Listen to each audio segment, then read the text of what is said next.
Good Sunday morning. I'm Hugh Keaton. And I'm Bill Snyder. We're going to start off with the Gulf Coast Business Council and the recent meeting with the coast's new mayors. Here to talk about that, the GCBC President and CEO Jamie Miller. Good to see you always. And so we got several things going on with the Gulf Coast Business Council lately. First of all, you got together with mayors from across the coast. We have a big group of newly elected mayors. What was the meeting all about?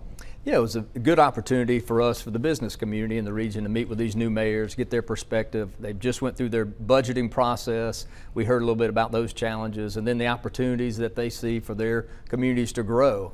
And more broadly, we talked about the region and how Gulf Coast restoration funds should be applied as investments in their communities and across the 6 counties.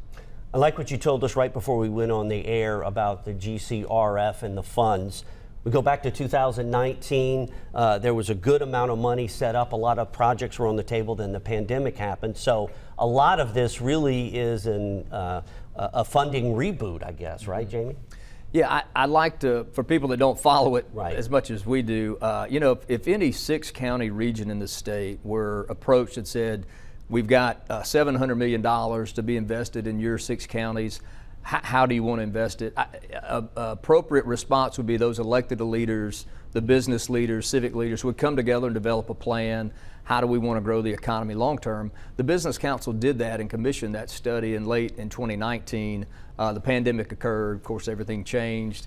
We're picking that back up and trying to I guess, recalibrate, kind of get everybody back to the same page about how do we make investments that give us the greatest economic impact long term. Yeah, and how would that process work differently? I guess the last few years, because this is money in theory that's available every year. You told me around $30 million available in restoration funds each year that would go to the coastal counties. How does, basically the last few years, everybody's kind of presented their own plans independently of each other? That's right. So the legislation requires that we think big. It's got a long list of how we should think about transformational projects. Unfortunately, the process has forced everybody to think small. We see a lot of smaller projects, city by city and county by county. We've not seen those really regional collaboration projects that we hope to see early on. It's not too late. We've got $300 million yet to spend. The Business Council and the business community at large is advocating for those investments to be made where everybody benefits in the lower region. Yeah, and while this idea kind of went in the tanks, things, like you said, bigger ticket items, like you remember there was going to be another east-west corridor, that idea died, but that's the kind of thinking, an example of what we're looking for as far as longer term and big picture, right? I think so. It should include big projects like you talked about, relocation of huge east-west corridors. Think about how the country was thinking about Stennis and NASA Space Center when that was created. But a lot of it is not just project specific, it's innovation, it's attracting talent, attracting tech companies. A lot of that's programming that's happening, could be with the Cyber Center in Biloxi. The universities have gotten involved with the blue economy and attracting companies and talent that way. It's going to be a mix of different ideas, but the important point is that we need to get back on the same page about how we do that as a region. You did meet this week and you narrowed down the list of projects being considered for this year's restoration funding that would be considered in the legislature. What was the process as far as that went, and how did you narrow down the list this year? Yeah, so I serve as chairman of the advisory board. We had our first meeting this week. We took 87 projects, eliminated about 35 of those projects, and so that's our first cut, our first draft.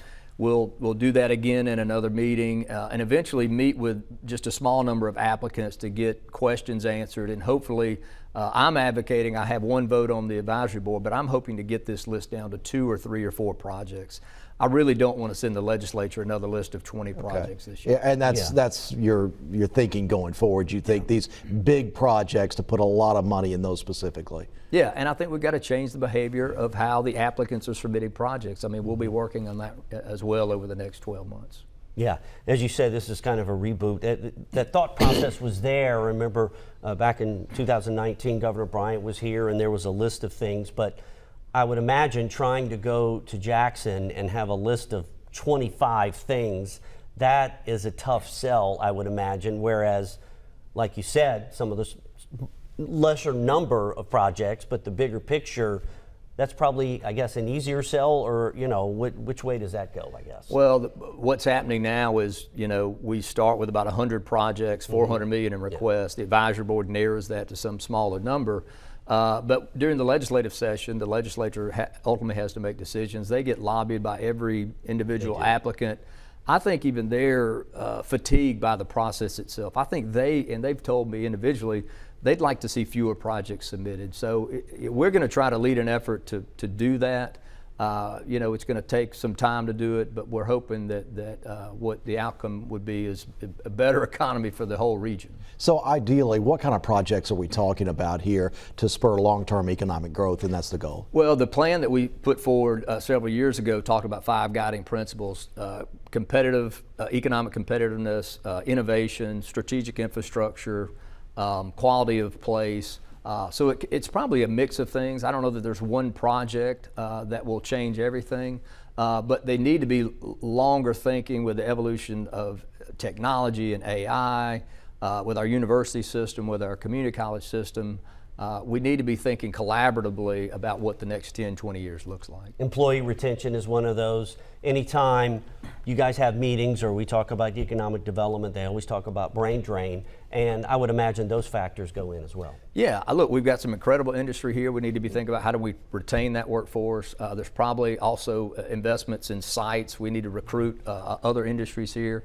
So it's several pieces that need to come together, but they need to fit together with everyone in mind, and everybody's community development and economic development in mind. So when you're making these pitches to lawmakers from across the state, this is all money designed to go here to the coast. Is that hard to get them to understand that development here would benefit the whole state? Well, fortunate we've got a good group of House and Senate members, and largely the state leaves it up to those House and Senate members on the coast to make these final decisions. The money will not be spent in Tupelo or Meridian or Vicksburg. So they're trusting the coast delegation to make good decisions. But there are examples, too many examples of projects that really haven't had an economic impact. So we want to do less or fewer of those, and we want to do more projects that do have a greater economic impact. And Jamie, each month the Gulf Coast Business Council meets. You always have a dynamic group of speakers, and obviously that's going to continue as well. Ideas come from that as well, right?